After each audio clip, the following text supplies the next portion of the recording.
Hey, what's going on, my fellow reefers? March here, Fragbox TV. What are we going to talk about today? This is a question we get quite often in the stores. What is a very easy beginner SPS coral to start with? So I'm going to point you in the direction of a species today called Montipora. So what is Montipora? If you're just starting out with SPS, they're very forgiving. This is one type over here. Oh, hello, Mr. Cleaner Shrimp. He's decided he wants to be the star of the show today. But today's show is not about you, it is about Montipora. So this is Montipora Capricornus, but we usually don't say that unless you're really, I don't know, nerdy and really into Latin names. We normally call it Monticap or even just Monty. So this is probably the easiest to keep, the fastest growing, and the most tolerant of less than ideal tank conditions. It comes in a couple colors, so this is a red variety. I have, hiding down here somewhere, you can kind of see it. Let me show you from the side. This is a green variety over here. This is Monticap that's green, and then there is also growing, there's a purple one, but I don't have it in this aquarium to show you. This is another version that's really nice. We call it Starburst, so it's orange with sort of like yellow polyps. It grows, gets its name cap from the way it grows. So it plates out into open water. So you can see here it kind of grabs on to the rock initially, and then here's another example of the Starburst Monticap. And then what it does is it plates out right into open water, so it doesn't need a base to grow onto, and it's really cool. It really makes your aquarium look quite like a natural reef, and it petals out, except for this guy's not really pedaling, he's just starting to. I really wish he would pedal more. He was kind of growing in this weird reverse sort of fashion, as you can see underneath on the bottom side, but finally on this side he's doing what I expect him to do. He's growing like a regular Monty, but they're going to plate out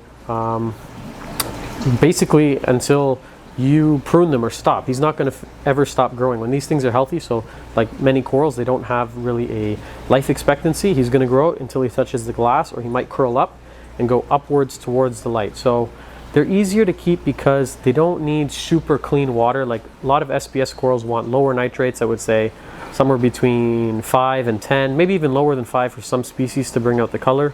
Phosphate somewhere around 0.03, 0.05. These are the exception when it comes to hard coral. You don't need to be so on top of your water where you're monitoring alkalinity and calcium, nitrates, phosphate, magnesiums. You know, stable salinity a lot of times is more than enough for these guys, and they're just more forgiving and more tolerant than a lot of the other SPS species that are out there. There is another type of Monty here. There's a few of them. So this is called Montipora Digita. I'm going to do another video on these. That's the green version, and this is the red version, just about as easy as the Monticap.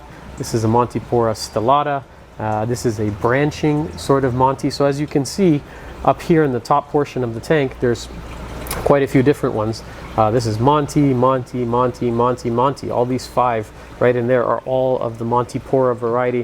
And I like keeping them because they're easy. We can keep harder corals. We're somewhat experienced here in the store. We've been doing it for a while, but these ones grow incredibly fast.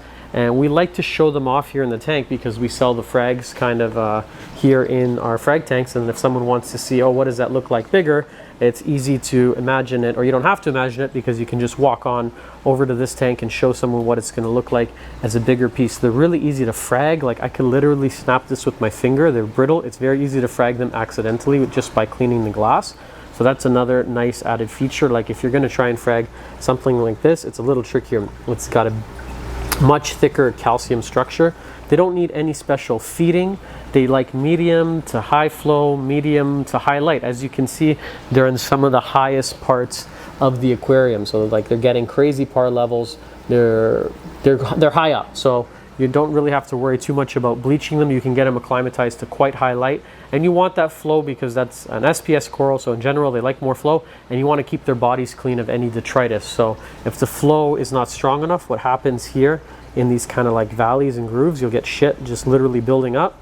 And if it doesn't get cleaned, you'll get dead spots on the piece. Oh, that's a good example. Look over here. So this green Monty has managed to collect some gravel on it. It's not getting flow. It's kind of shaded from the flow because of these larger torch colonies, and that's not a good sign because his body's unable to get that off his body. So if I don't go and turkey base those off, those will sit there and it'll kill those spots. You'll have dead spots on the actual coral. So my irresponsible reef keeping, you can learn from that example. don't do like March. Give it more flow than that for sure.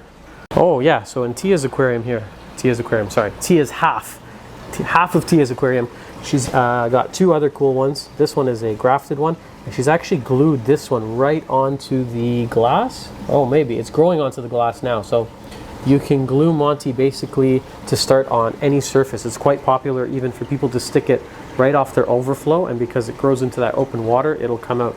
This is two I was trying to fuse together, and they started, and then unfortunately the torch coral managed to, very easily just wiped it out because it's got a sting. So Monty's, this is kind of cool that if they're the same Capricornus, they'll play nicely, and you can actually stick them together. There's another type of Monty called encrusting Monty, and they make up some of the nicest colors of the Montipora family. I'm going to do another video on those. This is an example here. That's the Mystic Sunset Monty.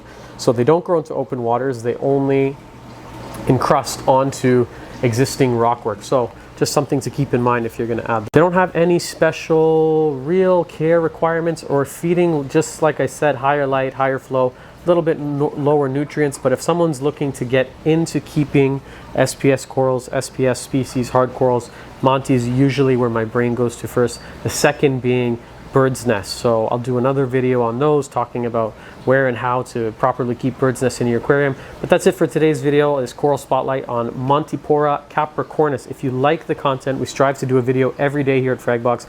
Hit the subscribe button, and thank you for watching this episode of Fragbox TV.